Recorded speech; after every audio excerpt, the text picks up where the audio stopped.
Good morning. Good morning. Hey, Benny. Hey, Baka. Good morning, everyone. Hey, I was like, I am not doing quick trip this morning at all. McDonald's don't open until 5, so we're gonna have to do 5:15 if y'all want this to be right today. Because other than that, nope, won't happen. Won't be there. Won't be able to make it. That quick trip was disgusting last week. I was like, we can't do no 4 a.m. streams unless I can figure out how to get me some McDonald's coffee at 4. Thank you, Benny. Thank you. Oh, excuse me. Yeah, so busy day for us. Busy, but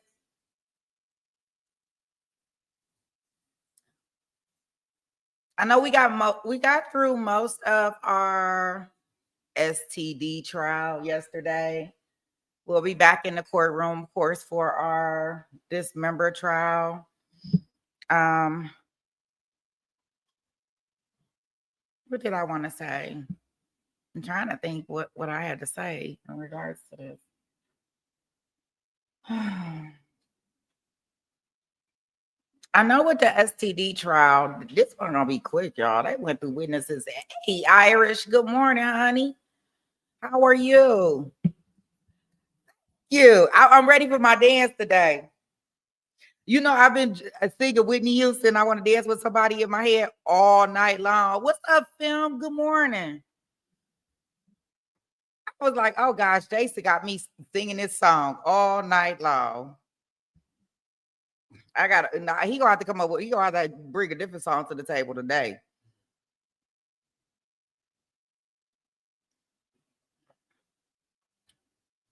That's what we gonna need.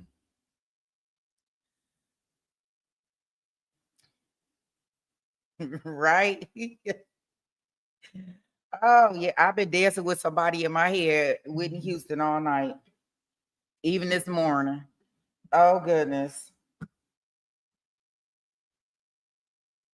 Try Footloose. You gotta move your feet with Footloose. I don't know. Footloose. You been dancing. Irish, you had it in your head too. I know Pretty Brown was like she was listening to it when she with the replay back off. Oh goodness. What a special and a day. And you know, it's so funny because you know, I was just picking with him when I was telling him I wanted him to come up here and dance. So when he asked me, he had the song queued up and everything. He was ready. Like, oh shoot. It just got real up here. Jason tried to take my chair dance crown.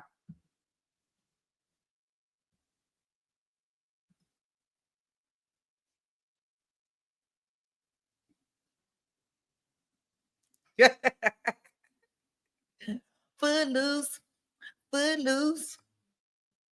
That's all I know. Yeah, everything else I'll probably be mumbling and just be trying to go to the words. But it's okay because you fake it until you make it. So with the sound behind it, I can get with it. I know most of it. I know the important parts, and that's the Footloose. Yeah, he meant business yesterday. You got that right. You surely did. And I appreciate it. That was nice and fun. Let's see. So what I am going to do, we'll probably gain a little TiVo time with our dismemberment trial because I am going to try to go ahead and finish up day 1 this morning so we can get through that part. And y'all understand why I want to go ahead and finish with day 1 because I'll just let us get into day 1. So we'll do day 1. We'll finish this up. We got a couple witnesses. For anybody that didn't see the first part of day 1, it is uploaded on the channel. So you're more than welcome to go back. I did try to clip it up as best as I could because the witnesses were coming up there so fast. I think yesterday we covered about, it may have been 12 or 13 witnesses when I went back and counted. So that just shows you they were coming up there with quick line sentences, boom, bam. Like, hey, it was really a quickie. literally, right? So they came up, we heard, and we had just got finished with another witness yesterday when we logged off. So we got a couple more, and I just don't want us to fall too far behind so we can have the most current information that we possibly can have, right? And with the other trial, it'll just give us some TiVo time, right? So, they've been doing a lot of sidebars and things like that, so we can kind of get through that stuff in our next trial. So that'll help us there. Okay, guys, so without further ado, I am going to go ahead and present to share my screen. This way we can get up in here. And this is right where we left off. And like I said, I'll clip it up and make it easy for everybody who didn't see it. They can go get back there. Hey, Jason, your ears must have been ringing. We was just talking about you. I said, I've been singing Whitney Houston. I want to dance with somebody all night long.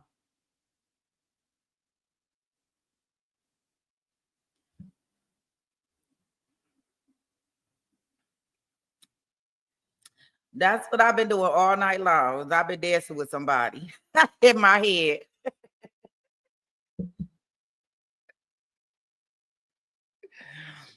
Only me. All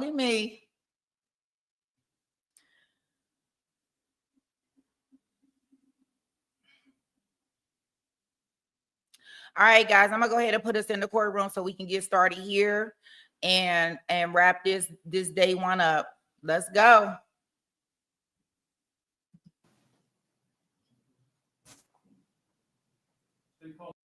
They call Jennifer Wilkerson.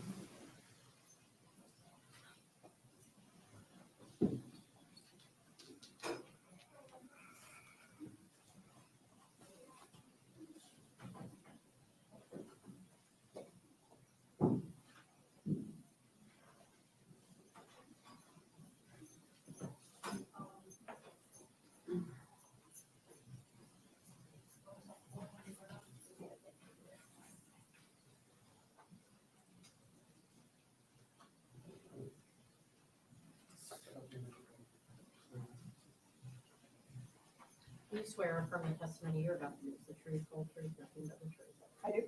Go ahead and have a seat, Ms. Wilkerson. Just make sure you speak into the microphone. State your full name, spell your last name for the court. Jennifer Wilkerson, Wilkerson. Good afternoon, ma'am. Can you tell us where you're employed? I'm a senior crime laboratory analyst with the Florida Department of Law Enforcement in the biology and crime scene sections. And what are your duties as a senior crime laboratory analyst in the biology section? I examine items of evidence for the presence of body fluids like blood or semen. I will also be asked to swab items for skin cells left behind from the person that touched or wore that item. I will then take that on and develop a DNA profile. Then I'll compare that DNA profile to other DNA profiles in the case. How long have you been doing this type of work? I started work at FDLE in 2006. Can you tell us a little bit about your education, your training, your experience to do this type of work? I have a bachelor's degree in biology from the College of William and Mary. I have a master's degree in biomedical sciences from Eastern Virginia Medical School. I have a master's degree in forensic science from Virginia Commonwealth University. And I completed the approximate one-year program at the time with FDLE in serology and DNA training. Where is your lab located? Here in Pensacola. And is it accredited? Yes. Can you tell the jury just on a basic level what is DNA? DNA stands for deoxyribonucleic acid, and it's your genetic blueprint. Kind of like the blueprint for your house is going to tell you which room's the kitchen and which room's the bedroom. Your DNA is ultimately going to tell you what color hair you have, what color eyes, and how many fingers and toes. And you get half from your mother and half from your father. Is DNA unique to every individual? Yes, with the exception of identical twins. That's why they look alike. Do you leave DNA on everything you touch? No, not always. What kind of factors go into leaving DNA on something you touch? So it depends on the person themselves. It could be like if they're sweaty, they're more likely to leave DNA. But if they just wash their hands thoroughly, they may not, because all the loose skin cells may have already fallen off into the sink. Also, the item they're touching can determine whether DNA gets left behind or not. If it's more absorptive or rough, it may scrape off more cells or hold on to them better than, say, a smooth object. Are there any environmental factors that go into leaving DNA suitable for comparison? Yes. What type? So weather can affect DNA's longevity on an item. So if it rains, obviously it can wash it away. Humidity causes bacteria and fungus growth, which will eat or destroy DNA. The UV light from the sun can destroy DNA. And obviously if somebody tried to clean DNA up with, say, like bleach or other cleaner, it would destroy the DNA. Can DNA be wiped away? Yes. How many DNA profiles have you developed? I have run over 20,000 samples through DNA. And how many comparisons would you say you've done? Thousands. Do you perform statistics as part of your analysis? Yes. Have you testified to your findings before? Yes. Approximately how many times? Over 200 times. And does that include Escambia County, Florida? Yes. All right, we're here on the state of Florida versus Sheila Agee. Were you given some items in this case to work? Yes. I want to start with ECSO agency number ECSO 230FF015040. Did you receive agency exhibit number 79? Yes. What was that? This is buccal swabs from Keith Agee. And were you able to develop a complete DNA profile? Yes. Did you receive agency exhibit number 8? Yes. What was that? I was swabs from a red iPhone with case from an IMAX theater. Were you able to develop a DNA profile on this? I developed DNA results, but they were not interpretable. There was too little DNA there to get interpretable results. Were you given agency exhibit number 7? Yes. What was that? Oh, is that FDLE? Exhibit number 7, sorry, agency 5. Yes. Yes. That was swabs from firearm with magazine. And what serial number? The serial number.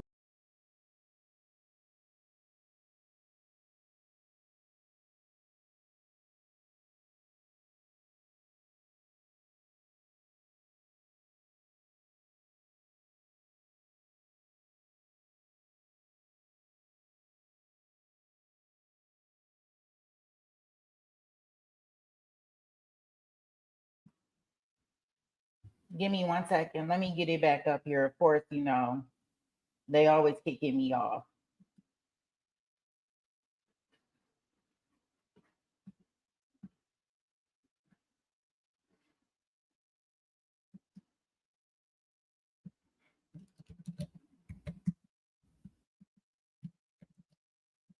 You.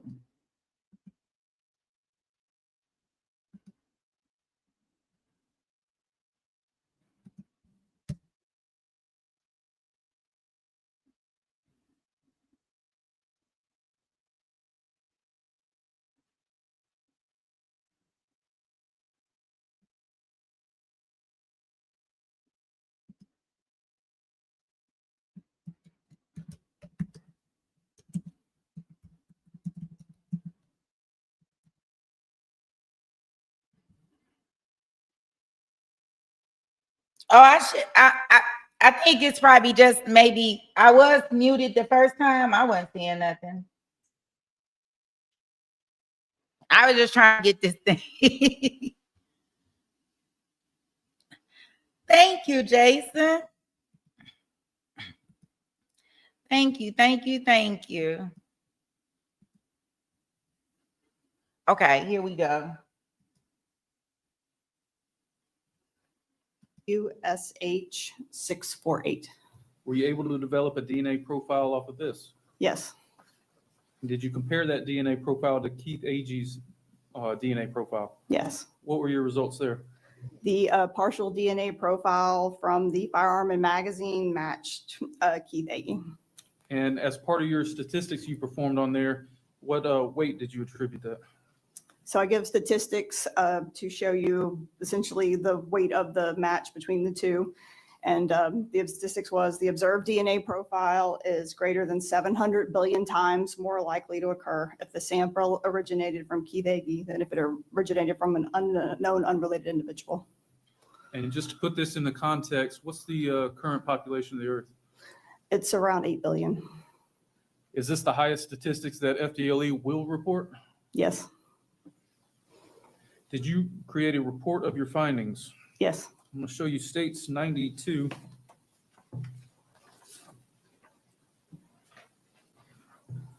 Do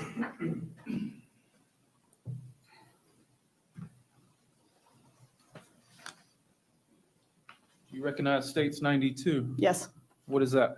It's the report that I generated dated December 4th, 2023. And is that an accurate copy of that report? Yes. I'd like to move in states 92, please. Will be so admitted. Thank you, ma'am. Those are my questions. Mr. Ackerman may have some. So she's free to go. Yes, ma'am. You can step down, ma'am. Thank you. Thank you.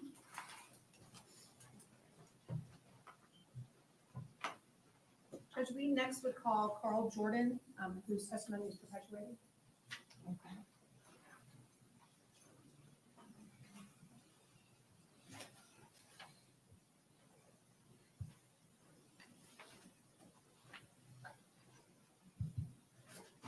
All right, today is July 29th, 2025. We're here in the state of Florida versus Sheila Agee, case 17-23CF-3379. Present is the state attorney, assistant state attorney Trey Myers, and assistant state attorney Bridget Jensen. The defendant, Ms. Sheila Agee, and her attorney, David Ackerman. The witness is Mr. Carl Jordan. Sir, if you'll raise your right hand. You swear to tell us the truth, the whole truth, and nothing but the truth? Yes. Thank you. State your full name for the record, please. Carl Landon Jordan, And is Carl with a C or a K? let's see, And please, excuse me, please spell your middle name. Laymon, And what is your date of birth? 11/13/78, Where are you employed? Home Depot. How long have you been with Home Depot? Just over 20 years at this point, probably 2.5 years. What are your duties with Home Depot? So I'm the district asset protection manager. I deal with everything from environmental stuff to theft, fraud, the inventories, those type of things. What about video surveillance? Video surveillance, yes. Are you assigned to a specific location or region? I'm assigned to a district. I'm district number 133. I handle everything from Panama City to Mobile, Alabama. Are you familiar with the Home Depot on Davis Highway and Brent Lane? Yes. How often do you actually work in that store? I visit that store between 1 to 2 times a month. And was that the same back in August of 2023? Yes. Back in 2023, you have a company that did your inventory? Yes. What was the name of that company? WIS. And can you give just a brief description of what WIS or WIS did for Home Depot? Yeah, so it's an inventory accounting company. They come in, they basically count all the product in the building and give us an accurate count of what we're supposed to have from an inventory perspective. Approximately how many WIS employees would be in Home Depot on any given day? Depending on the size of the store and the amount of product that's in that building, the amount of sales and stuff, there's anywhere between 1622, 1624 associates. Sometimes maybe a little more, maybe a little less. And what shift do they typically work? They're a morning crew, so they normally start counting right around 5 o'clock, 5:15 in the morning. Do they normally take a lunch at some point during their shift? Yes. Do you know if some of the employees with WIS carpool together?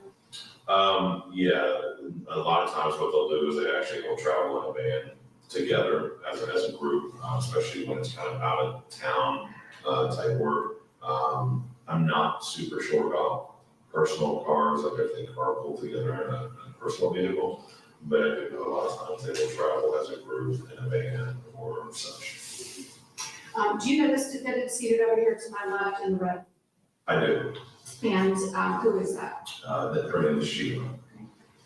And how do you know Sheila, this defendant? Sheila worked for WIS as a supervisor. Does the Home Depot store on Davis Highway have video surveillance? Yes, it does. And did it have video surveillance back in 2023? Yes. Can you explain for us how that video surveillance works? In other words, does it record? Are you able to download it? Yeah, so the video does record. It records 24 hours a day. It has a retention somewhere around the 5-6 month mark. all the video, you can take different clips, different angles of the video, compile it together. You can burn it to a CD, flash drive, thumb drive, and a hard drive. I'm going to direct your attention to August 11th, 2023. Do you remember that day? Yes, And were you physically in the Home Depot on Davis Highway on August 11th, 2023? yes. What was the first thing that made you realize something was amiss? I was sitting in the train room and I heard a couple pops, like pop, pop, but being in a retail environment, like such as Home Depot, it's not uncommon to hear some noises. But then you could start hearing like yelling, like kind of like, I want to say almost like screams, coming from out on the floor. At that point, I got up from the break room. There was actually an associate that ran by. He came and there were people that were running through. An associate came through. It's like there's a guy with a gun. And we sat there for a second. I was like, what? And then he's like, there's an active shooter. So I ended up grabbing the associates and the people that I could, took them to an exit there on the north side in the train room. That particular door has a 15-second delay, so we're at the door trying to get out, but you can't. And then you turn around, there's all these customers that you don't know, like running towards you. The door ends up opening and we end up going out.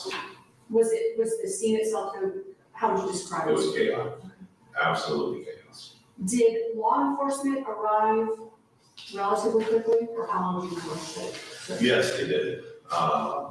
Given the situation, they arrived what I felt was fairly quickly.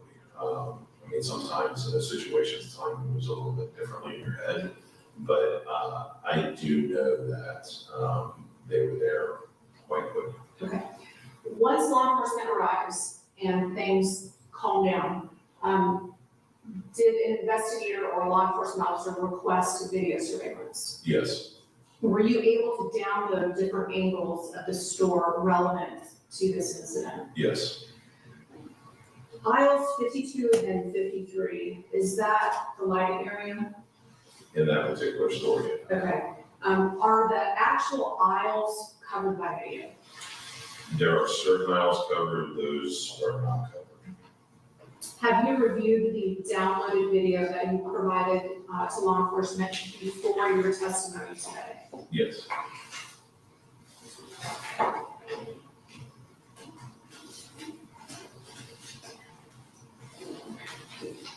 If you'll take a look at State's Exhibit 87 and just see if you recognize it. I do.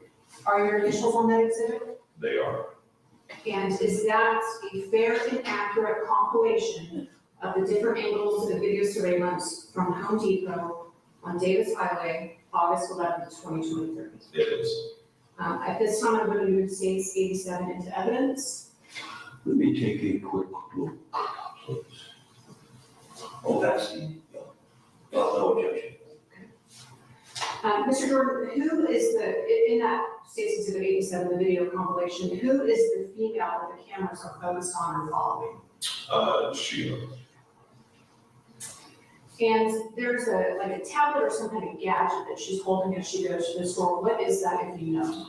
Those tablets are actually used by their team to count product, verify, things like that. We actually use them for verifications, but the sole purpose is for inventory accounting. It's just one of the pieces of equipment they use.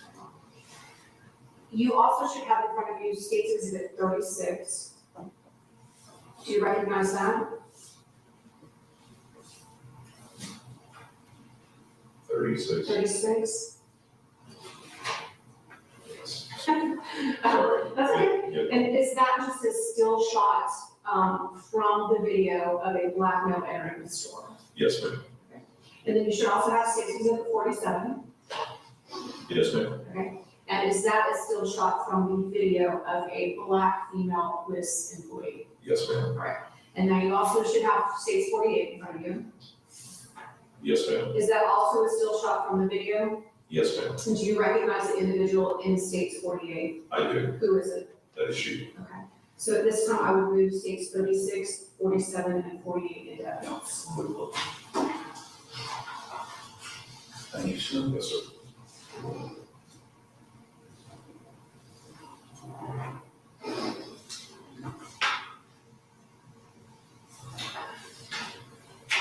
No objection.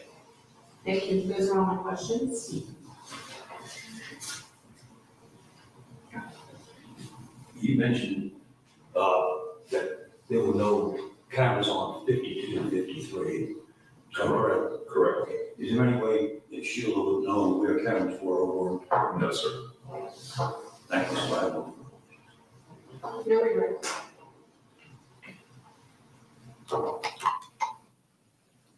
Judge, so for today's purposes, the state would move into states 36, 47, and 48. 47 was previously identified by Tiana Thomas as the deceased Brooklyn Sims, and also 87, which is the video surveillance. Will be so admitted. There was no objection previously by counsel. And permission to publish. Granted. For the record, this is states 36. This is states 47. This is states 48. And we will play the video in states 87.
very interesting. I ask the court to read as well. 2.2. Yes, ma'am. Members of the jury, you are about to view or have viewed a video recording. The court instructs you that the recording has been edited to eliminate irrelevant portions that would not add to your understanding of the case.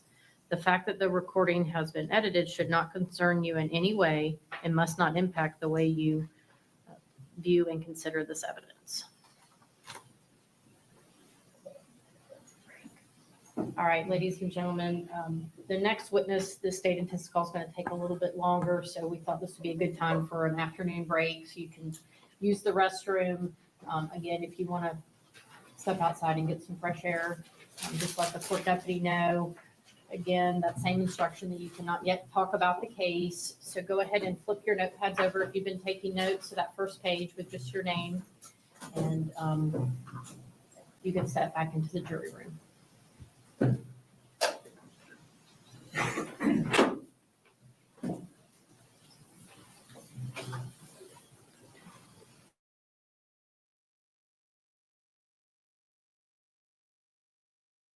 Jason, right? I wish this morning that we could, get it in, but we probably need to fast forward through this so we can get to our other trial.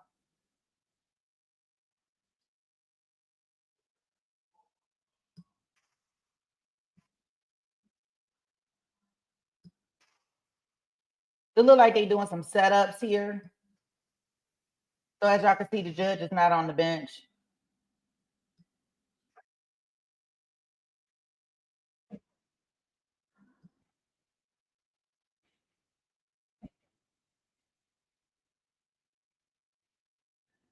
She's not talking into the mic.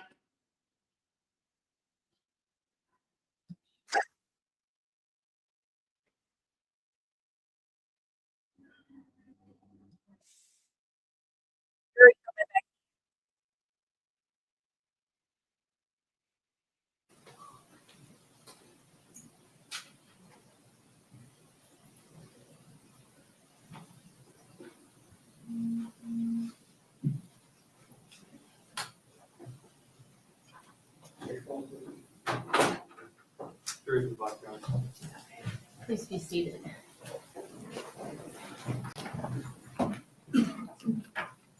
State's present, defendants present with counsel. Is everybody ready to proceed? Okay. State calls Lionel Martinez.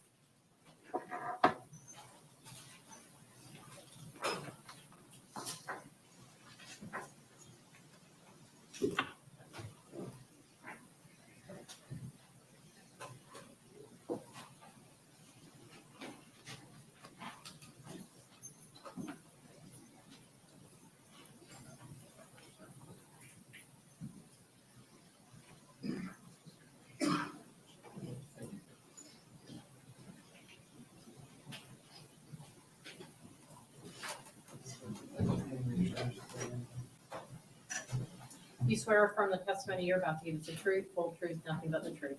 I do, ma'am. Mr. Martinez, go ahead and have a seat if you would. Make sure you speak into the microphone for us and state your full name, spell your last name for the court recorder. Sorry. If you'll just state your name. Lionel Martinez, Martinez. And will you spell your first name for us too? Lionil. And where are you employed? I'm employed with the Escambia County Sheriff's Office. How long have you been with the Escambia County Sheriff's Office? I've been there 11 years. And what about prior to that? I was employed in the state of Georgia, as a law enforcement officer for 17 years. What do you do for the Sheriff's Office? I am an investigator in major crimes. Were you assigned to investigate a shooting at Home Depot on Davis Highway? Yes, And did you actually respond to the store on August 11th, 2023? yes, ma'am. When you first got there, where did you go? I went into the store through the entrance and I went to aisle 52. And when you went to aisle 52, what did you see? Laying face down in the aisle was a black female. She had dark black pants and a dark colored shirt, which is navy. And I saw some gunshot wounds or defects in her arm, her side. And then, like I said, she was laying face down and the blood was pooling around her. While you were at the Home Depot store, did you request video surveillance from Carl Jordan? Yes, And was he actually able to provide you with the video surveillance on that day? yes, ma'am. Within a short amount of time that afternoon, was a suspect taken into custody? Yes. And who was that? Keith Agee. Were you advised that a firearm was located as well? Yes. And what about a vehicle? Yes, ma'am. Okay, where was the vehicle located? The vehicle was located at specialty or select specialty care. So the Home Depot, the location where the firearm was found, the location where the car was found, and then where Mr. Agee was taken into custody. Are you familiar with all of those areas? Yes, ma'am. And are they all within close proximity to the Home Depot on Davis Highway? Yes, ma'am, they are. You should have in front of you State's Exhibit 88. If you will just take a look at that and see if you recognize it. Yes, ma'am. Okay, and are there different areas that are highlighted on that exhibit? Yes, ma'am, they are. Is it a fair and accurate map of the various areas of interest pertaining to this case? Yes, ma'am. Your Honor, at this time I would move States 88 into evidence Will be so admitted. and permission to publish. Granted. You should have, if that screen's easier to see for you. So can you just give the jurors an idea of what the different pinpoints are, starting with the Home Depot? So the Home Depot is located right next to I-110. And if I'm highlighting the screen area right here, Yes, ma'am. okay. And then just north of that Home Depot is the Bobby Likas Auto Care, where the firearm was recovered in the roadway. Okay.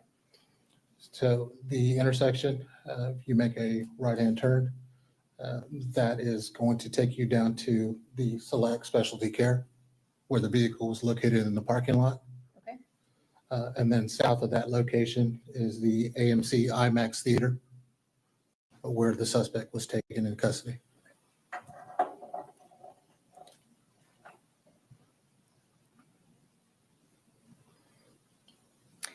In between where the car was located and where Mr. Agee was taken into custody, is there water in there? Yes, ma'am. Okay, where's that? It is located in Cycle Specialty between if you are going south, there's a little wooded area like a ravine retention pond. Now, on the same day, August 11th, 2023, did you make contact with Keith Agee? Yes, ma'am. Where was that? At the sheriff's office. And you should have in front of you State's Exhibit number 90.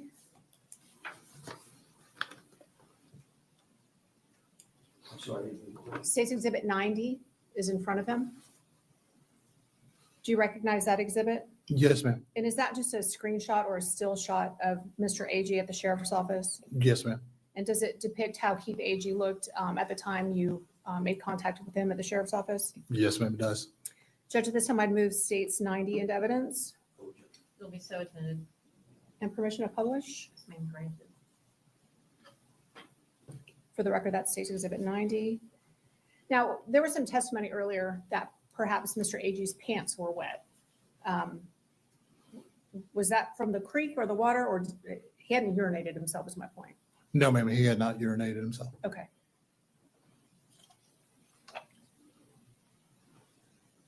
Now, while you spoke with Mr. Agee, was he cooperative with you? Yes, ma'am, he was. Did he give you his cell phone number? Yes, ma'am. Did he also give you the password to it? Yes, ma'am. And did you seize his cell phone when he was taken into custody on August 11th? Yes, ma'am, it was. Did you have the contents of his cell phone downloaded? Yes, ma'am. And was that by Eric Haynes? Yes, ma'am. Now, once the information is downloaded, what do you do with it?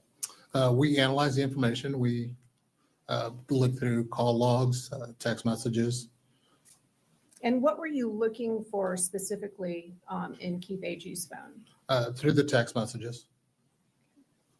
And while you were looking through those text messages, what did you find, if anything? A communication between Keith Agee and his mom, Sheila. And after you had a chance to review those messages between Keith Agee and his mother, Sheila Agee, did you later make contact with Sheila Agee? Yes, ma'am. When was that? On the 14th. Of, Was it August? so this was a few days after the shooting. Yes, ma'am. And where did you actually make contact with Miss Agee? In McIntosh, Alabama. All right. And where did you specifically meet her? At her house. Okay. Did you drive there? Yes, ma'am. Me and another investigator. How long did it take you to get there from Pensacola? About an hour and a half.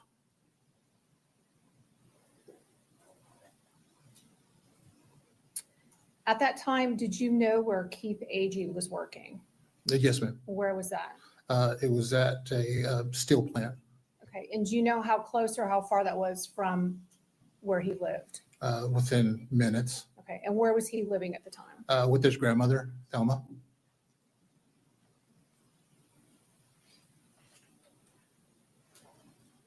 When you made contact with Miss Agee on August 14th, 2023, was she arrested for principal to murder? Yes, ma'am. Did Miss Agee have a cell phone on her at the time she was arrested? Yes, ma'am.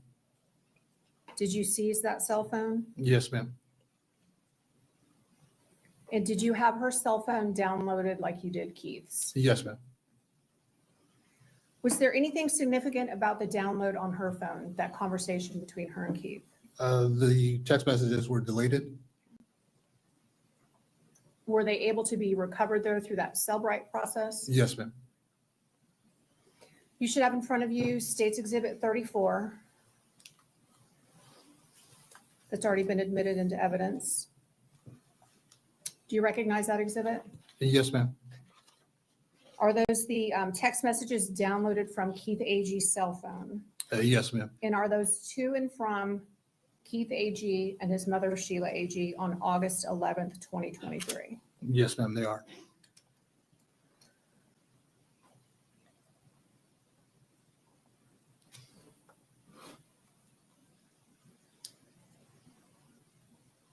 On August 11th, what time do the text messages start? 10:36 a.m. Okay, and if you'll flip to the last page, when is the last text message between the two of them? at 12:42 p.m. Okay, and do you know what time 911 was called to the Home Depot? No, ma'am, I don't. Judge, at this time, I am going to ask to publish State's Exhibit 34. You may. So Investigator Martinez, what we need you to do is read them from how it's going from Keith's cell phone to Sheila's cell phone. And if you can kind of try to keep that straight so the jurors know who is texting what. And if you, we're looking at State's Exhibit 34 right now. We go down a little. So who are the blue text messages? The blue text messages is Keith Agee, Okay, and then the other color is going to be what? gray, And who is that? Sheila Agee. Okay, and if you will just do your best to read these into the record, starting with the first text message at 10:37 a.m. At 10:37 a.m., she gave me gonorrhea. And if you think I'm lying, I'll call them back and we can three-way them. But I don't even care no more. She low down ASF anyway. Can you pick up Casey for me tomorrow though? Okay, let me stop you real quick. Do you know who Casey is? Yes, ma'am. Who's that? It's the common child between Keith Agee and Brooklyn Sim. Okay. Next text message is, text message is gray. So who is this from? Sheila Agee. Okay. No, I don't believe you lying. If that's what you say, I don't have no reason to think you lying. Yes, I'll get her tomorrow. I'm still Florida right now. Okay. She still work out of town with you? Yes. Okay. Y'all come back this evening? Yep. Okay, I'll be waiting on y'all in Citro. That bitch might ASL call the law because ain't no way she gonna do me low down. Then try to flip on me and be able to ride to work with you and get a job from you.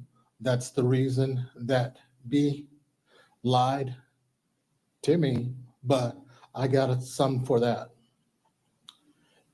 You're gonna get in trouble, but that's up to you. Trouble. Prison, bah. Hey, that's my choice, just like it is for you to continue to pick her up.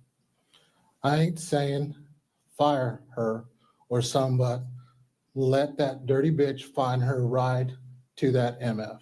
When you transition from Keith's text to Sheila's, will you just say that? Yes, ma'am. Again, because we're reading it into the court reporter's giving me a look. Okay. Thank you. I was gonna ask about that. Thank you. All right. Sheila, if she called the law, but I ain't saying nothing, I gave her job for Casey. Keith. Fuck that. I got Casey. That bitch don't need shit from us, from sus. Keith. Fuck that. I got Casey. That bitch don't need shit from us. Sheila. I have to give her a ride. She's not the only person that rides with me. Another girl from Citronelle rides with me too. Keith, have to, question mark. Sheila, I don't own this car. I have to transport them to work. Have to. Keith, but where's the rest of your crew meet you? Sheila, I pick them up in Citronelle. Anybody that live up there, I have to pick them up there. Sheila, her and baby doll, I pick up in Citronelle. Precious, I pick up at empty house. Sheila, but I am not telling you not to be in Citronelle. That's up to you. Keith, I'm tired of being treated like a bitch. When I do right, fuck that job, fuck my job, and I don't even care about jail no more. I can't take this daily. Just tell me before y'all come. Sheila, no, I'm not going to help you get in trouble. Keith, ain't do nothing but cost me money and give me a disease. I'm fitting to just shoot her. I hate that for Casey, but like I said, I can't take it. ADGAF, no more. Sheila, okay. Keith, so protect her, question mark. Keith, cool. Sheila, okay, I'll call you and tell you, MF, if you want to go to jail, I'll tell you when we get close, but if you don't come, kill her, you a MF bitch. She gave me a MF disease. I'm done, lost money and my freedom multiple times due to this lying hoe, but still in every situation, you make sure it turned out better for her like it's none you can't do for me. Keith, loved, okay, I'll call you and tell you, MF, if you want to go. Keith, yes, thank you. That's all I ask. Keith, you're right, I am. I am a whole ass bitch and I'll never speak on any type of shit like this again, I promise. You're right, Keith, you're right. If I don't, I am a whole ass bitch and I'll never speak to any type of shit like this again, I promise. May I have some water, please? Oh, sure. Sorry.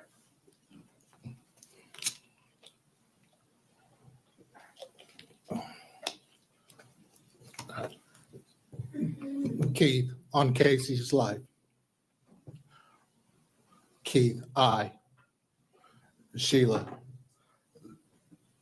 Okay, that's fine.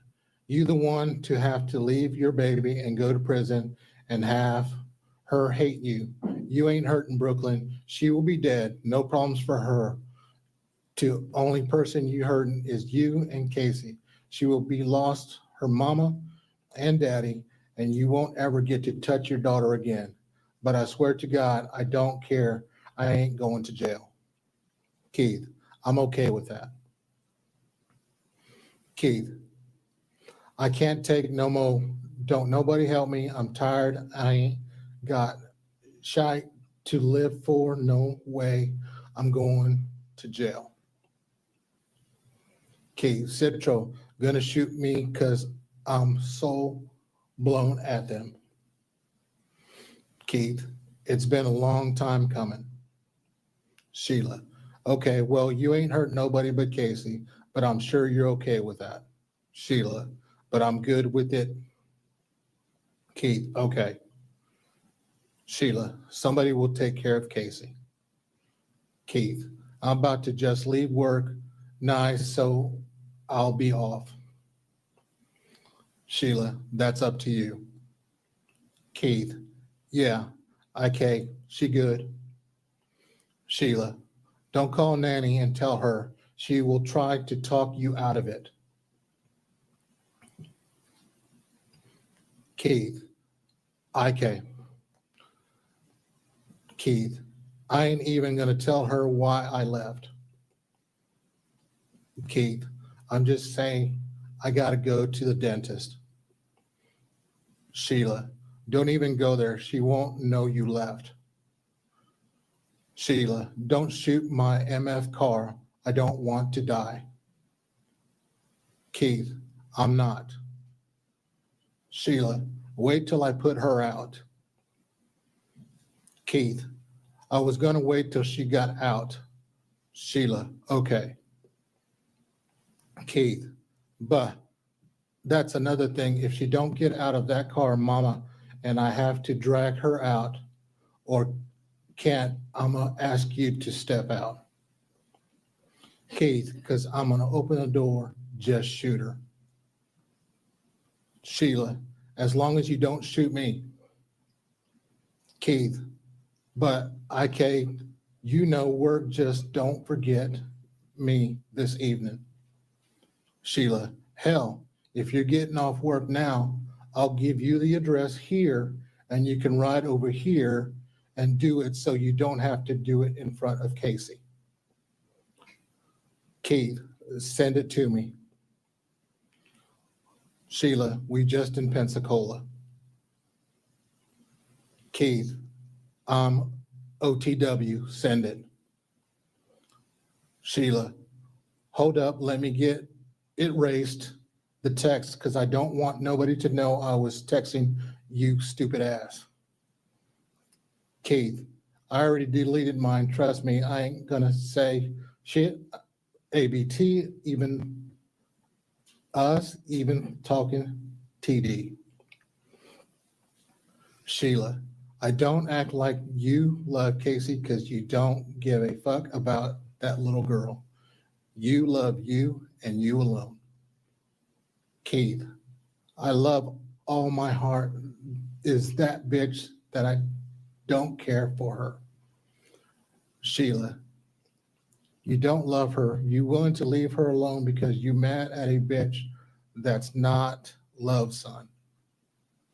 Keith, if she did, she wouldn't act that way about me trying to get her, knowing she acting because she fucked me over and wants everybody to be on her side like she ain't do none.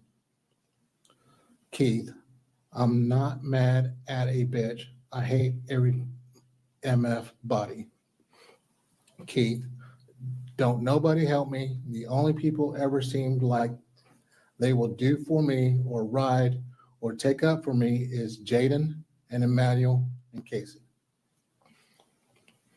Keith, I'm coming through Movico, what's the address? Let me stop you real quick. Do you know what Movico means? Believe it's a small town between McIntosh and Mobile. Thank Sheila, you willing to leave her at the mercy of the world to possibly be raped, abused, neglected, and God knows what because you didn't put on a rubber? You're going to make her suffer for something she had no control over. But you love her? Okay. Sheila, I'm getting it. Give me a minute. I on lunch. Keith, Brooklyn knew what was coming behind them. To me, she knew I was gonna kill her, so if she okay with it, shit, I am too. Sheila, regardless of who knew, Casey didn't know. Keith, I put faith in Jay, at least he will do some to a MF that FW, Casey, him, Emmanuel, the only ones I believe will. Sheila, okay, you put faith in somebody about your fucking baby. Keith, hell, you wasn't preaching to Brooklyn, ABT, her choices, shit, this her fault. Keith, every action get a reaction. Keith, so if SB is okay with what she doing, then they should be with what I am. Keith, so if SB is okay with what she doing, then they should be with what I am. Sheila, it's not Casey's fault. It is all I know. Don't really give a fuck what you and Brooklyn know.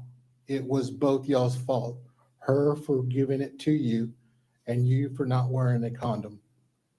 Keith, her mama should have raised her better or told her better some. I don't feel guilt behind that. Keith, I feel way worse letting this BS continue. Keith, I don't blame Casey for none. Sheila, you don't blame her, but you're one to put her at risk over it. Keith, that bitch could have told the truth though. It wouldn't been so bad if she would have owned up to it. Keith, just been real, bro. I'm tired of her trying to fuck me over and then play like I'm overreacting or crazy. Keith, I can show a MF what crazy is. Keith, address, question mark. Sheila, like I said, you don't give a fuck about that baby. I'm get you the address when I get back and showing nobody nothing except you got mental issues because you're willing to give up your life for your baby's daughter's life and hurt your family over a bitch.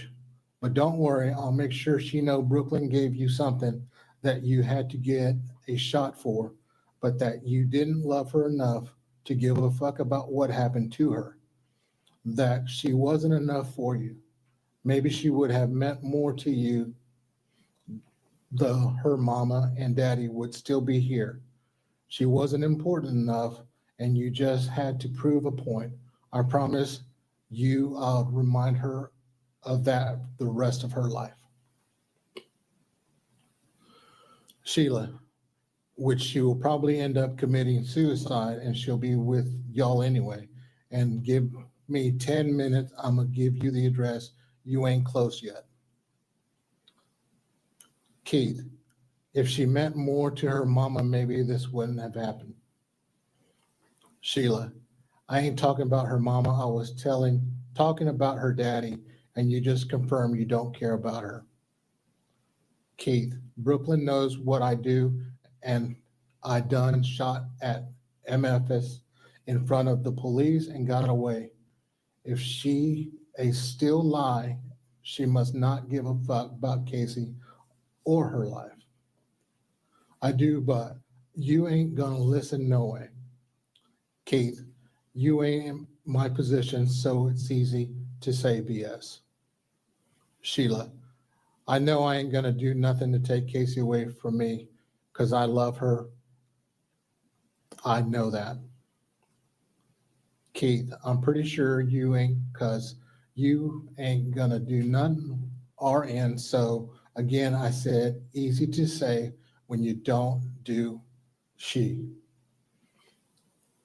Sheila, who don't shit?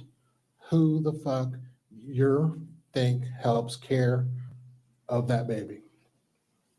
Keith, I'm getting on the interstate 9. Sheila, okay. Keith, take care? Question mark. MF, you take care of Brooklyn.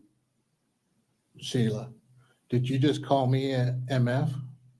Keith, you don't even like to go pick Casey, sometimes worried about a damn nigga. Sell that dream somewhere else. Sheila, I can't wait to get back to the store to give you the address because you're gonna have to shoot me today. I done told you about cussing me. Keith, all I want is that address, mama. I'm done talking. I'm done talking enough. IK, what's gonna happen, and I'm okay with that. I'm done already. Been thinking it through, and this the only way for me. IDK, why you so quick to start shy with me?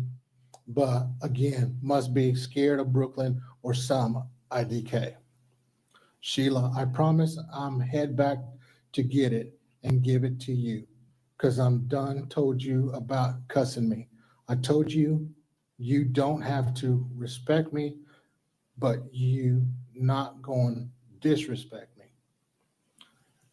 Keith, you disrespecting me, trying to tell me if I love my child or not. Keith, that's your problem. You don't see TS, but again, I think it's a woman thing. Keith, she gonna be out on the floor, right? Question mark.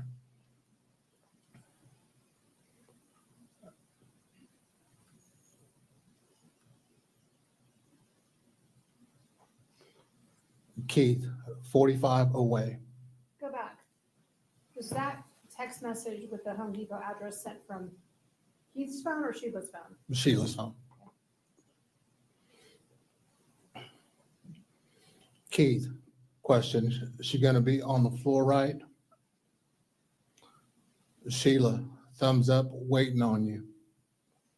Keith, I'm saying I'm gonna have to find her in the back or something.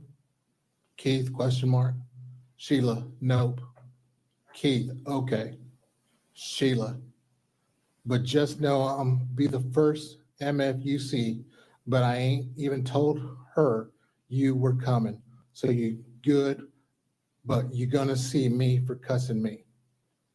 Keith, let it be after then.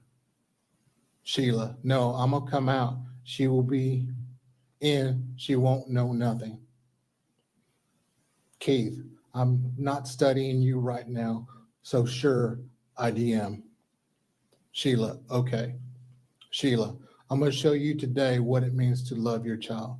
You will understand when you're chilling with your daughter one day. Keith, stay out of my way. Sheila, I am. Keith, only warning I'm not studying you. You never help anyways. Hindering me is what you doing. Stay TF out my way for once. Don't help Brooklyn. If you want to show me some, you can after. I'm done with her. I have no problem with that. Sheila, only warning you giving me, LOL, bitch. Brooklyn might be scared of you, but I ain't. Keith, I don't expect you to be. Sheila, come on. Keith, light, come on. Keith, you probably done called the police for that girl. Sheila, I swear to God, I ain't told her nothing about you. Sheila, but I hope you ain't stupid enough to think you ain't going to jail because that's definitely where you're going.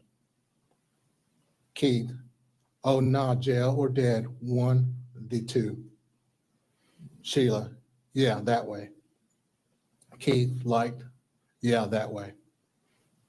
Sheila, probably best because something wrong with you. You don't need to be around Kai or Casey. Keith, something wrong with you. That must be you. That must be why you didn't take care of Kai. Let me stop you real quick. Do you know who Kai is? Yes, ma'am. Who's that? Another mom child with Sheila. I'm sorry? Sheila's Okay. daughter. Okay. Keith, oh, Sheila, I wouldn't hurt her, you stupid. Keith, LOL, man, get off my phone. All I needed was the address. Leave me alone. Finish your work today. Keith, and you is too. Keith, I forgot, just me. Sheila, bet. I ain't stupid as you. Come on, dummy. Keith, yeah, fuck me though. Point proven, thank you. Knew I wasn't tripping, you fucking retarded. Keith, yeah, you called the police. Sheila, okay, if you're trying to say I called the law, okay, God, I ain't called nobody. Sheila, I swear to his on Casey, I ain't called no law or told her nothing. Keith, you wouldn't be texting me still if you didn't. LMAO. Any other time, you will leave me TF alone. Sheila, if I called the law or told her anything, I hope Kaya never takes another breath.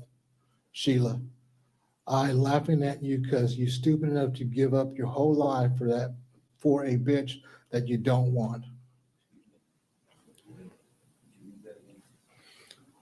I laughing at you because you stupid enough to give your whole life for a bitch that don't want you.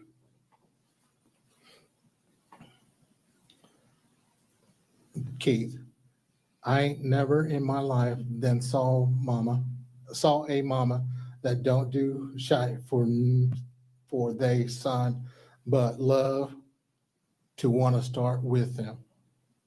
Keith, like you said, like you, so crazy, it's funny.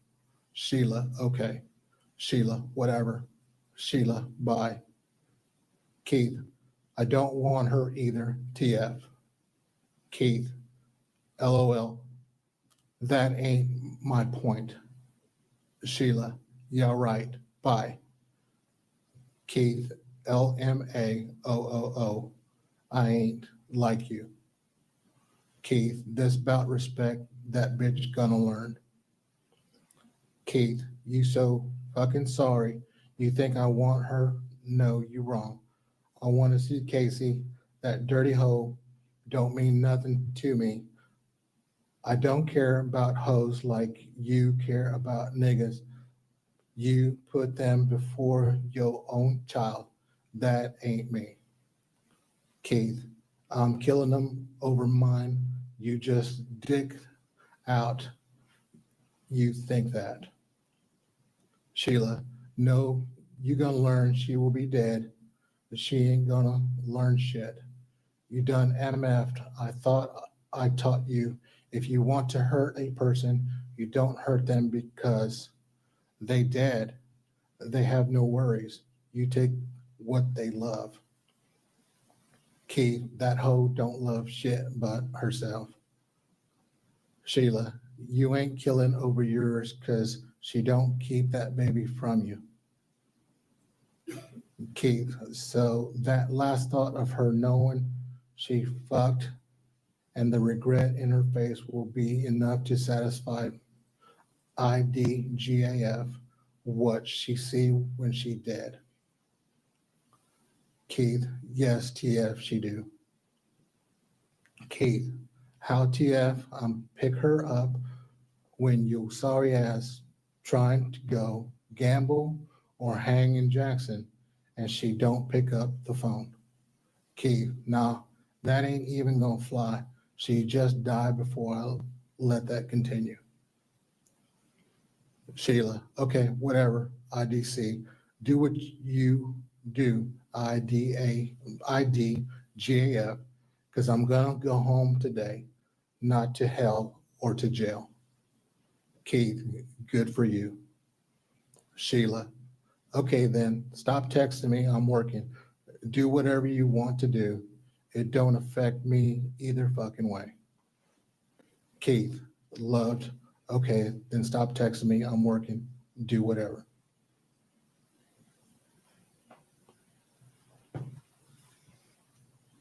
I was gonna ask if you need some water. Yes, ma'am. Investigator Martinez, do you see Sheila Agee in the courtroom today? Yes, ma'am. Can you please point to her and identify what she's wearing? She's wearing a black blazer and she's to my left. Let the record reflect this witness has identified the defendant. Record will so reflect. You should also have in front of you a shorter text message packet, States Exhibit 43A through D. Those have already been moved into evidence. Do you recognize those exhibits? Yes, ma'am. Can you pull the other one up? And again, if you will read these into the record, these have been identified as text messages between Brooklyn and Sheila Agee. All right, so if you will start on 43A and just read that into the record and who it's from. Okay. Hey, this Brooklyn, is it any way I can see what my badge number is? Question mark. This is my new number, Brooklyn.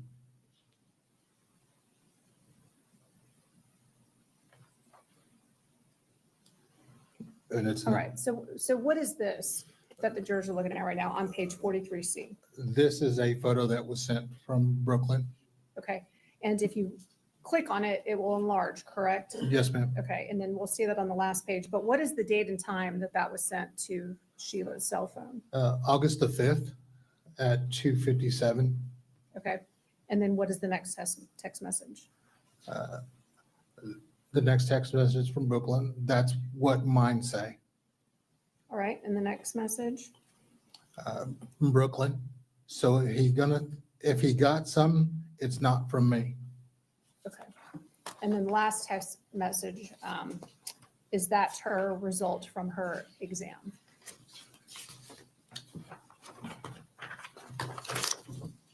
Yes, ma'am.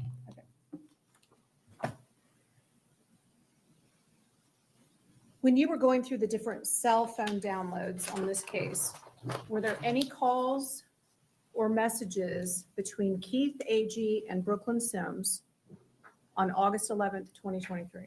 No, ma'am. Were there any calls between Sheila Agee and Brooklyn Sims on August 11th, 2023? Just two, and they were very early in the morning.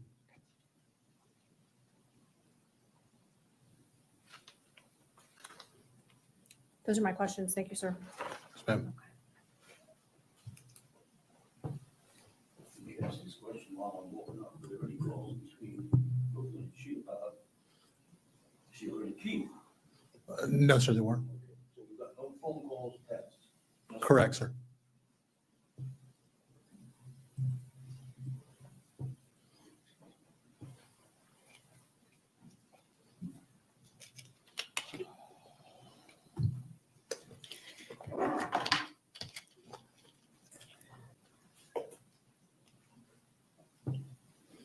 All those texts we just saw were between Sheila and Keith on August the 11th, Yes, sir. 2023. Yes, sir. And they took place over about a 2-hour period, correct? Yes, sir. You said that you looked those over, and I think you said something about you had them downloaded?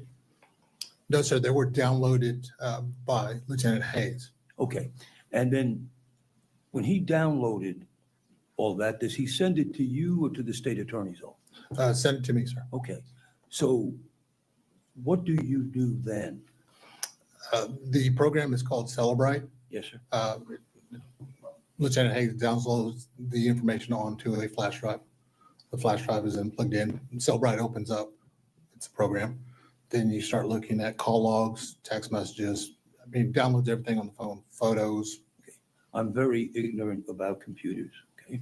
So I'm picturing you sitting in front of the screen and you're watching all the stuff that this company has sent you. It's not a company, it's a program. It's Yes. a computer program. Yes, sir. Okay, So you're watching it.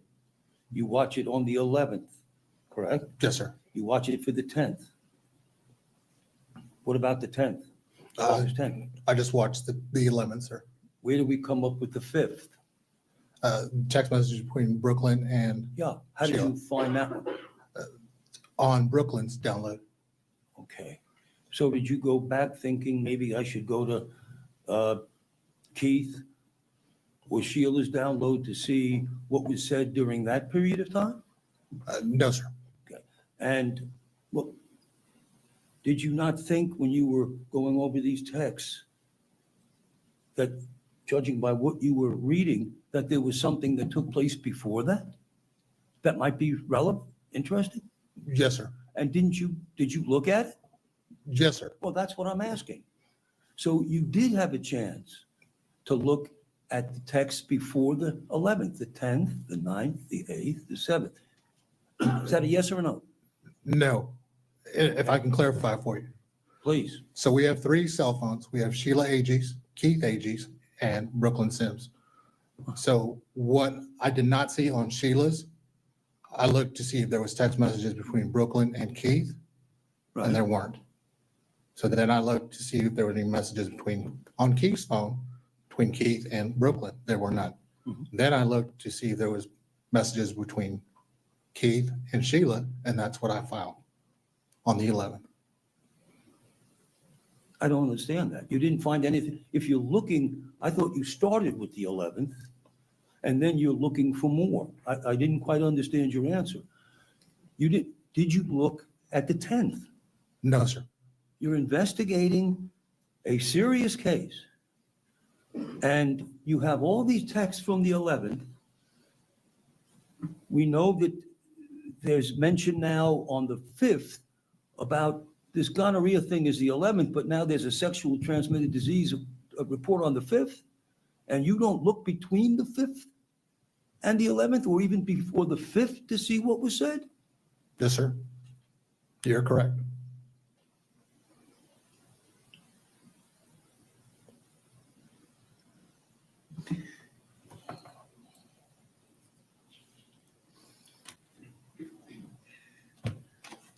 Couple of quick questions to clean up. These texts that we just saw on the 11th, I'm correct in that there was no indication ever that Sheila told Keith where in the store they were supposed to meet. Correct. And you seen the video, right? You looked at the video from the stores? Yes, sir. You did all that Yes, sir. police detective work, but didn't look at the 10th. And you looked at the videos and there's that period of time that Sheila is walking down and around that aisle, back and forth, back and forth. And that was about the time when Keith was supposed to be getting there. Is that correct? That's correct. Okay. So we know she's there, you all agree, looking for Keith. Correct? Correct, sir. Okay.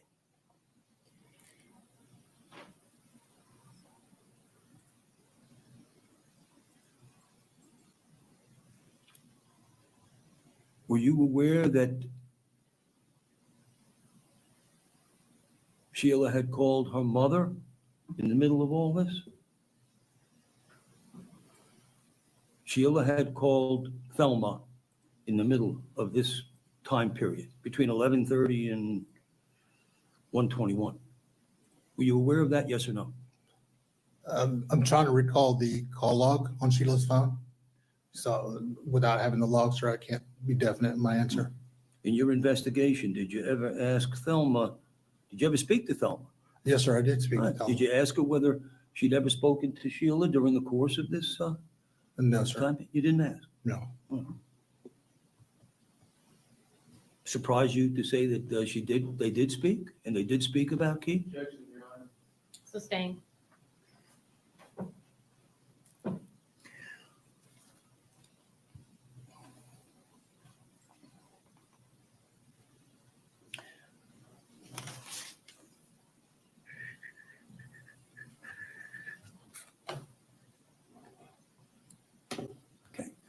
So I understand. You're telling the jury as of right now, well, let me stop and ask another question. What does it take?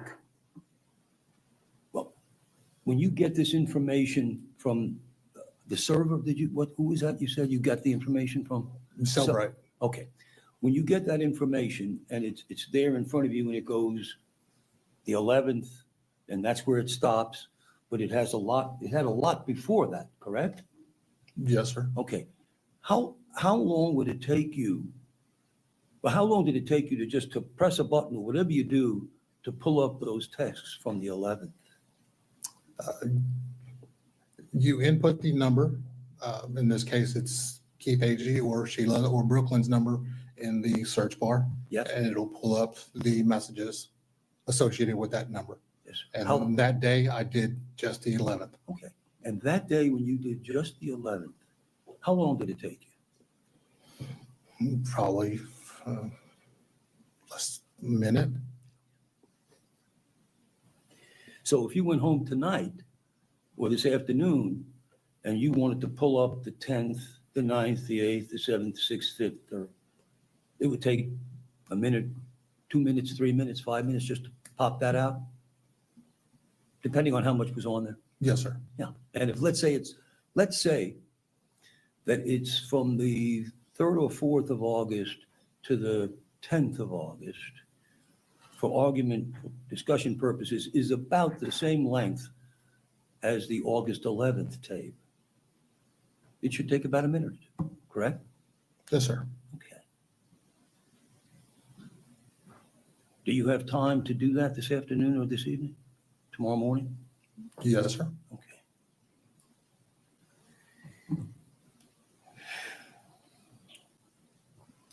Because I have a whole bunch of questions to ask you. Whole bunch of questions to ask you about that. But I'm not going to ask you today. I'm going to ask council to approach.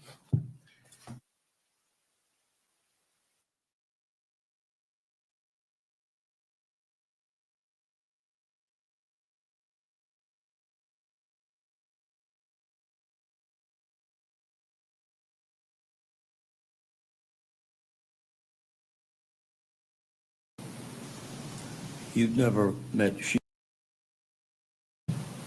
We're just waiting on word that Dr. Leslie has arrived. She's here. I don't know whether you heard the suggestion to be available tomorrow.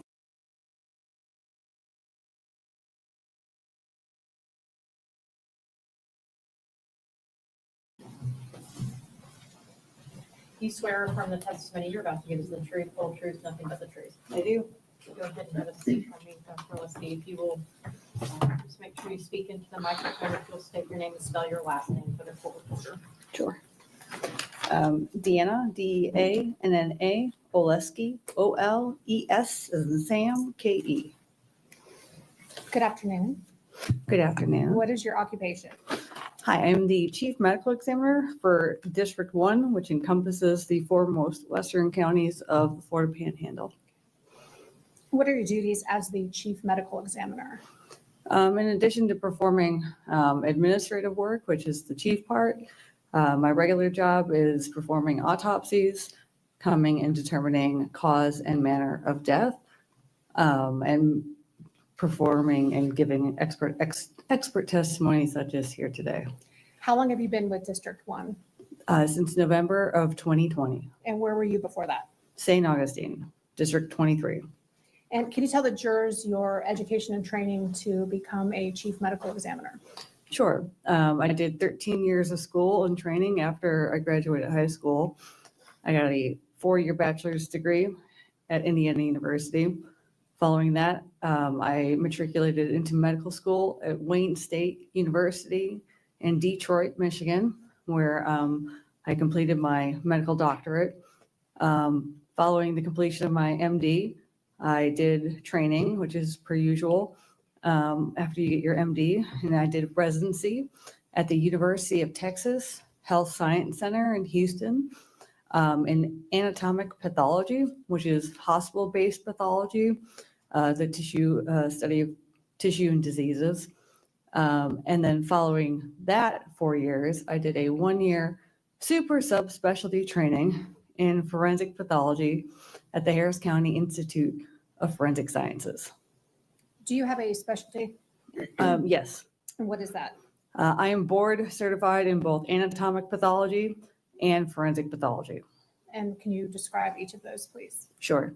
So anatomic pathology is the basis for or the root of our subspecialties. Anatomic pathology, again, is the study of tissues and diseases. We mostly use for microscope, for example. If you've ever gotten a diagnosis of cancer, like a basal cell cancer off your skin, or a normal pap smear, that was because of a pathologist. And then the forensic pathology is the study of diseases and trauma. So we incorporate our baseline knowledge of human diseases, as well as how trauma affects the body.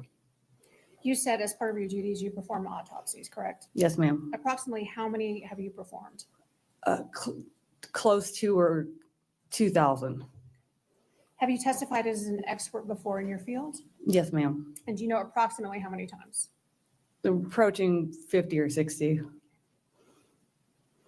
Did you perform an autopsy on Brooklyn Sims? I did. On what date?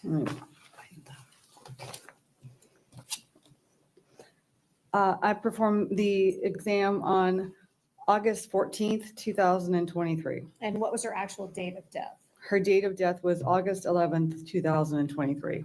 And can you tell the jurors what Brooklyn's height and weight were? Sure. Ms. Sims weighed 264 pounds and measured 63 inches, or 5'3".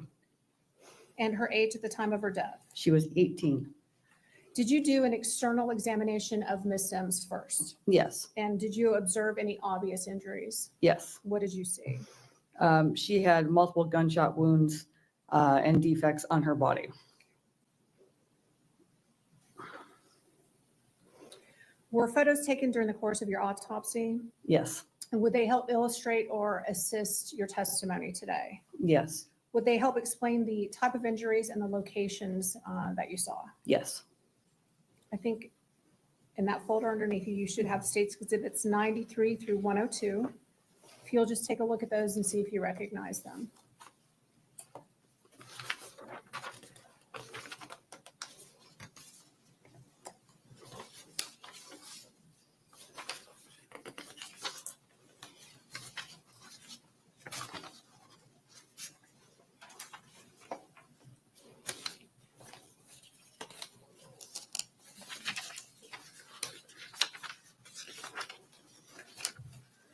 Yes, I recognize these photos. Okay. Were those taken during the course of Brooklyn Sims's autopsy? Yes, ma'am. And are they fair and accurate visuals of the injuries and the locations that they depict? Yes.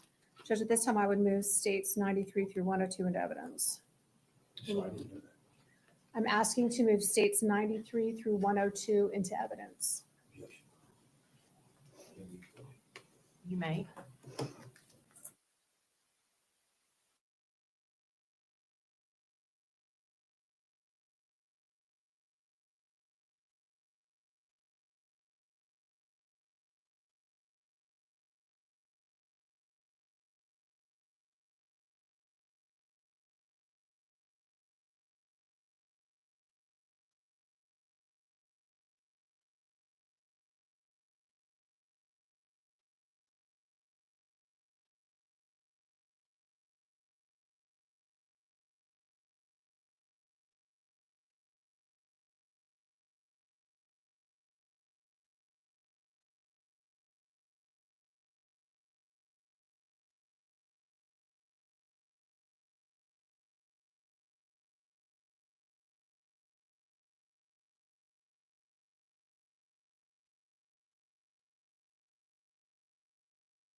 Oh, yeah, I would like to move into evidence states 93 through 102.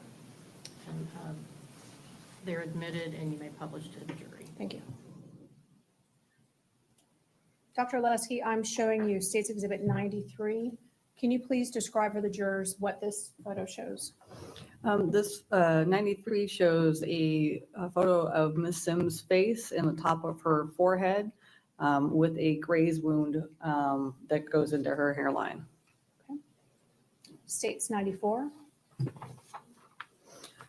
This is a photo of Miss Sims' face, upper arms, and upper chest that shows numerous gunshot wound defects that are on her right side of her face, upper chest, and left arm.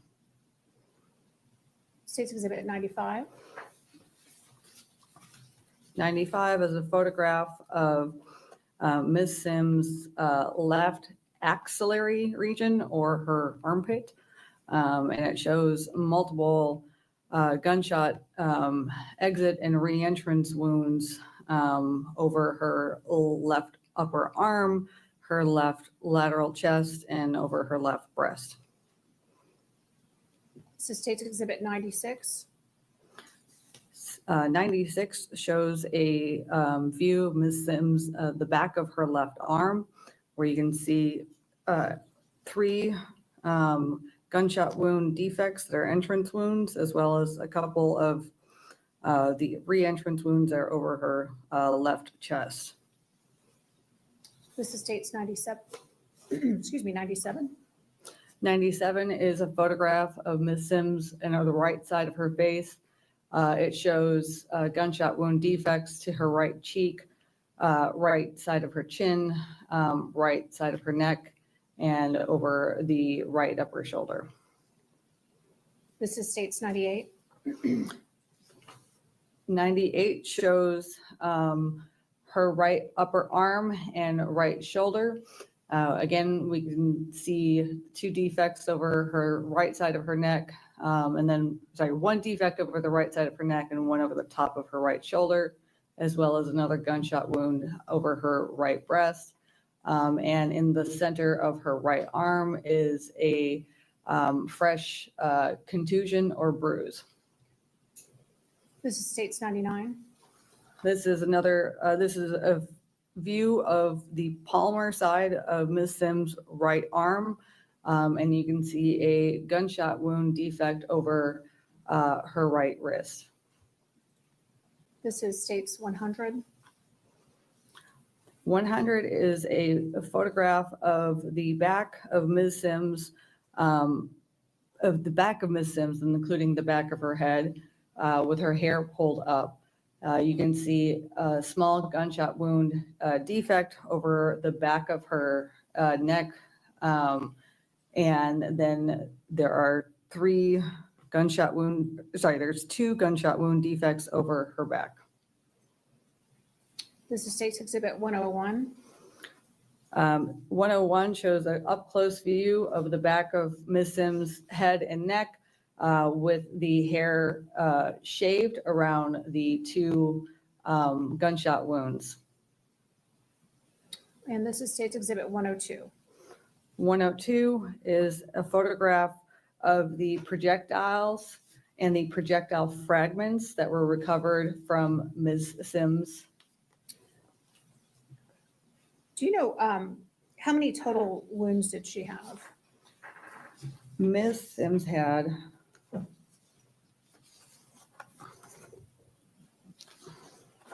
a total of at least 29 gunshot-related injuries that consisted of entrance, re-entrance wounds, exit wounds, and graze wounds. So not necessarily that she was shot 29 times, but some went in, went out, came back in, went back out. Correct. Now, I'm on page 2 of your report, if you have that in front of you. You've got 4 gunshot wounds to the left upper arm and torso. Can you describe for the jurors the path that those bullets took? Sure. So I clustered these 4 gunshot wounds that represent 4 different bullets that enter over the left lateral and upper, and some of them were even a little bit posterior arm that then went through the soft tissues of her left arm, and then they all exited on the inside of her left upper arm, and then they re-entered over her left lateral chest, or the side of her chest. And these projectiles end up perforating the left fifth rib, the pericardial sac, which is the tough membrane around your heart, the great vessels of your heart, or the root of your heart, the heart itself, both the right and left lungs, the right second rib, the right axilla or right armpit, and the soft tissues of the right upper arm. And then invariably, some of them went on to her right axilla and right upper arm, and some ended up stopping over the right side of her chest. Did you see any evidence of close range firing with that group? Yes, there was evidence of close range firing over the wounds, the cluster of wounds over the back of her left arm. And what does that mean? So that means, so I saw there are two different features or characteristics that we see when we have gunshot related injuries. One of them is soot, and that is indicative of very close range, less than 2 inches, and that's a black discoloration that tattoos the skin like a dark gray color, which I did not see in this case. And the second feature or characteristic of gunshot entrance wounds of close range firing is called stippling. Stippling is small, tiny punctate abrasions that surround the gunshot entrance wound that represent the unfired gunpowder as it's striking your skin. So it leaves a little abrasion or a little mark. And we can see stippling usually start to see stippling at 2 inches and up to 2 feet for most firearms. And so that means that when I say 2 inches to 2 feet, I don't mean that's how far somebody is standing away from her when they fire the gun. That is from the end of the barrel of the gun to their skin. The gunshot wounds on the left side of her neck, can you tell the jurors the path that those took? So over the left side of the neck, there was one gunshot wound that ended up perforating the skin and soft tissues of the left back of the neck. It coursed between the base of the skull and what your head sits on, the first cervical vertebra. It transects the cervical spinal cord in this area, and then perforates and fractures the right side of her facial bones, including her maxilla and her mandible, and perforates the skin and soft tissues over the right side of the face.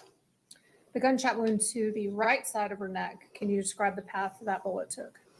So over the right side, it was the right posterior side, so the right back of her neck. This wound entered the right back of her neck and then just almost immediately exited over her anterior right side of her neck. So this only went through soft tissues and did not hit any vital vasculature or organs. Dr. Lusky, what is your opinion as to Ms. Sims' cause of death Her cause of death is multiple gunshot wounds. and the manner of her death? Homicide. Thank you. Those are all my questions.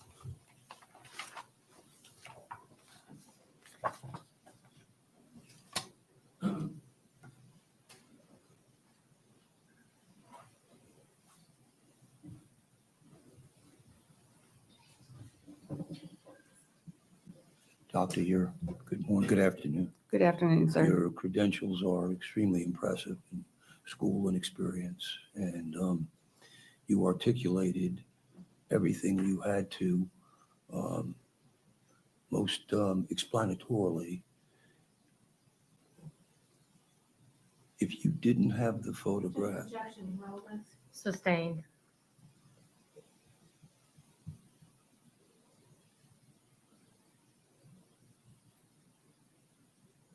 Thank you, Doctor.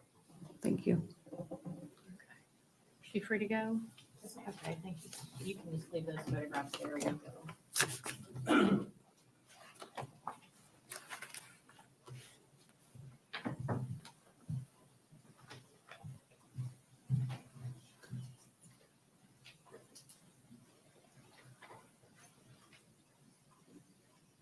Yeah, yeah, I told her to just leave them there.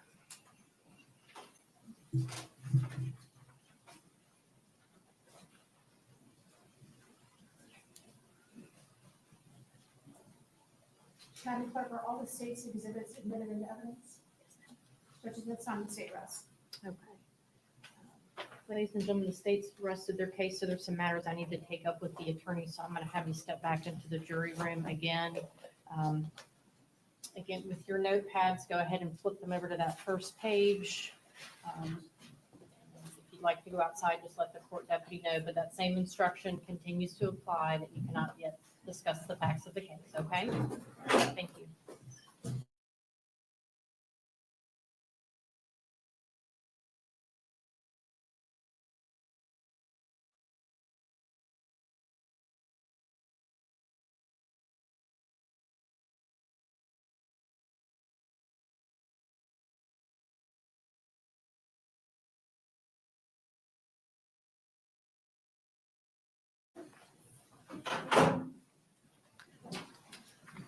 One thing I do want to address briefly, Mr. Ackerman, I had made a ruling about the photographs. You may not have agreed with it, and I understand, but you intentionally got up there at the podium and asked the medical examiner those questions about the photographs that I had previously ruled on, and that's not appropriate to do. I'm going to ask you, do you not do that moving forward? If I make a ruling about an exhibit coming in, whether you agree or disagree, that's fine, but you cannot then go ask questions in, complete disregard for my ruling. Your Honor, may I? Your ruling, as I saw it, was allowing the photographs in. And I understand that perfectly, and my questions had nothing to do with your ruling. My question has to do with the way I am developing my defense. I have a strong defense. I have a client who's not guilty, and I am trying to show the jury in closing arguments, etc., where the state's case failed, where they haven't made their burden of proof, and how they've been manipulated, and how they've been. So my question to the doctor, the state's question was, will these assist you? And my question had nothing to do with it. I understand that. I'm not saying, all I'm asking her is, would you read those photographs to articulate what you did, how you testified to the jury about pictures? And then I can make a comment on it in closing argument. Because to me, they were totally unnecessary. That doesn't mean you let them in. But I can Because the comment. case law supports them coming in, and I made the ruling, Ms. Jensen's question to her was, will these assist you in explaining to the jury? And her answer was yes. And my question was. Okay, Mr. Ackerman, I've made my point. We don't need any further discussion on this issue. Well, let me ask this then. No, sir, I'm going to ask that you have a seat. I'm sorry. I'm going to ask that you just have a seat, and we're going to discuss the plan moving forward with the remainder of the trial. All right, the state has rested their case. My understanding is you don't have any witnesses available today if you decide to put on a case. Is that correct? That's correct. Okay. Have you discussed with Ms. Agee whether she intends to testify? I have. Okay. Would you like me to do an inquiry now, or give you some more time to talk about it tonight and do the inquiry in the morning? Hold on. Okay.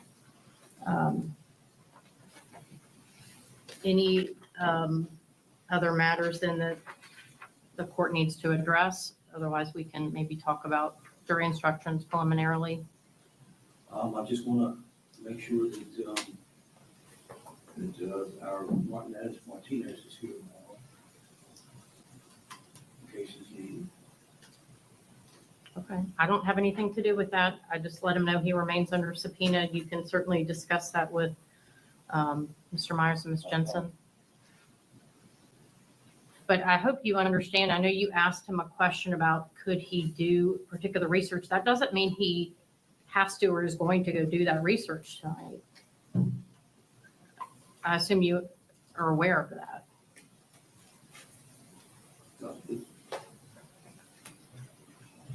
Hopefully we can work that out. Okay. All right. Anything else then from the defense? Can I wait until tomorrow to make my motion for judgment for both? What do you want to do? I think let's move forward and address it now.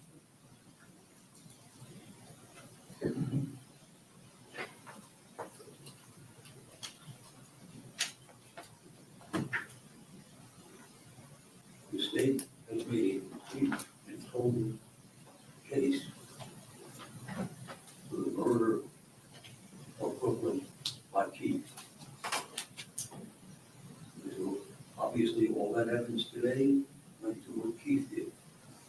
The only evidence that the state has against Sheila is that video.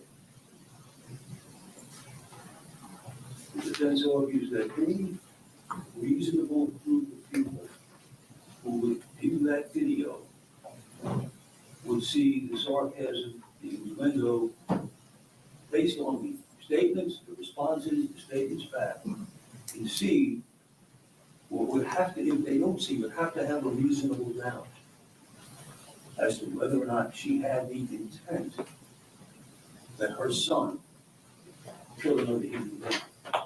Everything on that video, except for the 4 or 5 things the state points out, and there are 10 or 15 other things along with those things the state points out that show the sarcasm. Hey, don't wait for us to come home, do it here. What, are you an idiot? What, are you gonna do this? Don't shoot at the car. You might hit me, son.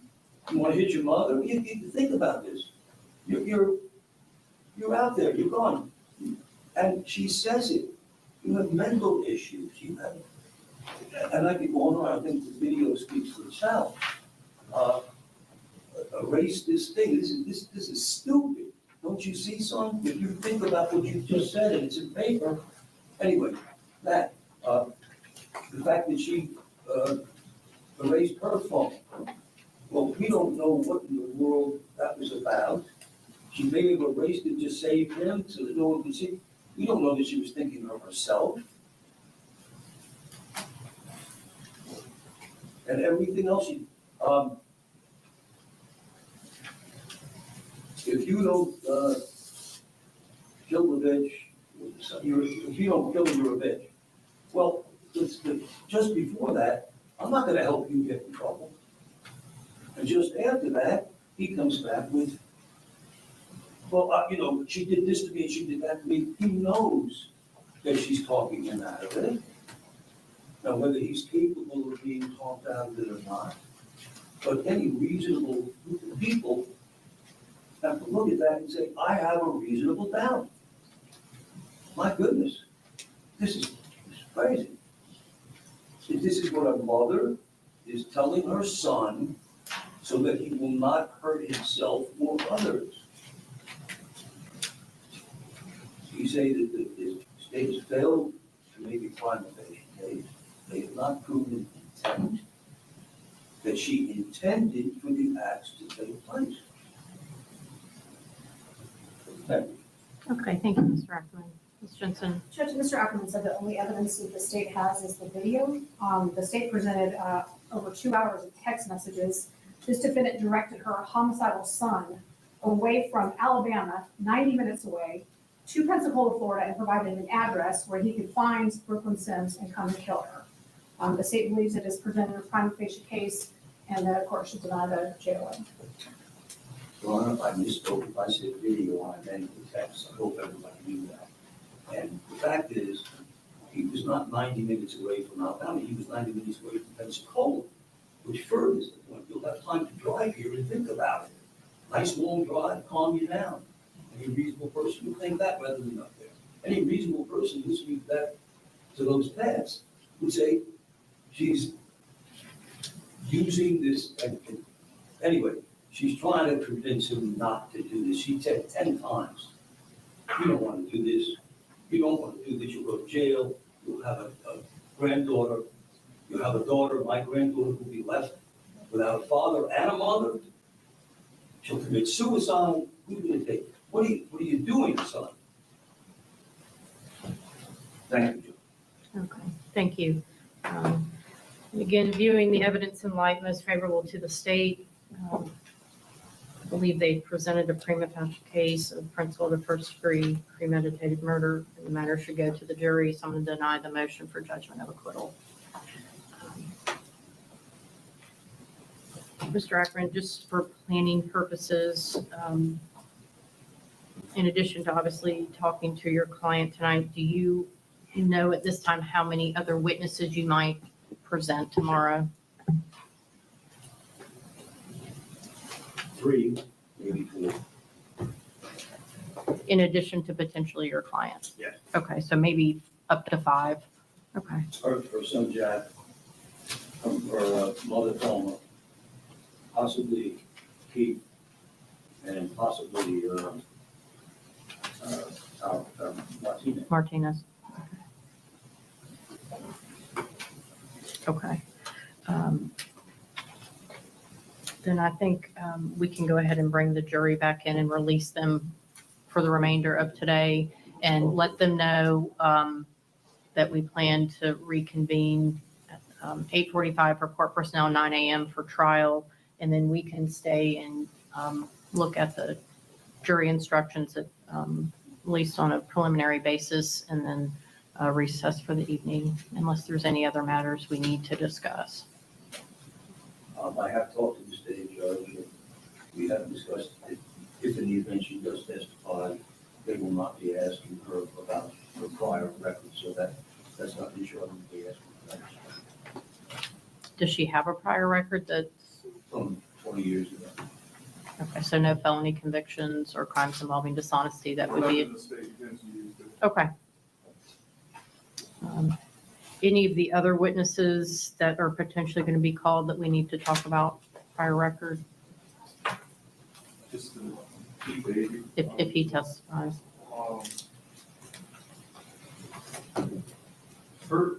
We deposed her mother and her other son, and I don't know, obviously, Mr. Ackerman, where he's gonna go with the witnesses necessarily, but there was a lot of objectionable evidence or testimony in the depositions that we don't believe would be admissible. So just so the court's aware, we may be dealing with that tomorrow. Okay. Well, we can certainly address any further matters. I'm going to go ahead and bring the jury in so they can be released for the evening. Yeah. Okay. We can have that.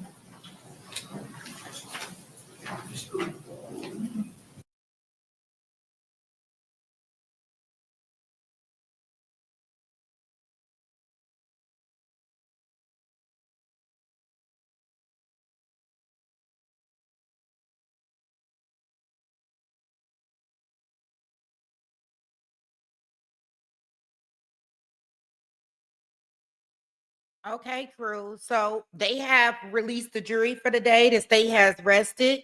Of course, the defense decided that they want to put a motion in for acquittal. They were respectively denied. Sit down, sir.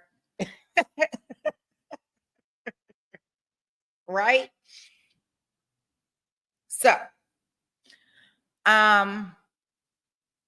So that wraps up day 1, right? So the defense case is going to be later today. It looks like they have between 5 and 8 witnesses, and we'll cover that after we get out of our dismembered trial. I did drop the link for everybody.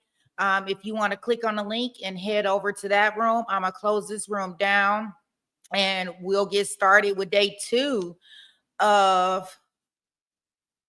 Hey. You say we survived the whole 2 hours. Yeah. Right? So we're gonna move over to that room and get started over there. Of course, we have gained us some TiVo time. So whenever they go to lunch, we don't have to worry about it, right? Because we're gonna zoom through it. So here you go, guys. I will see you over there.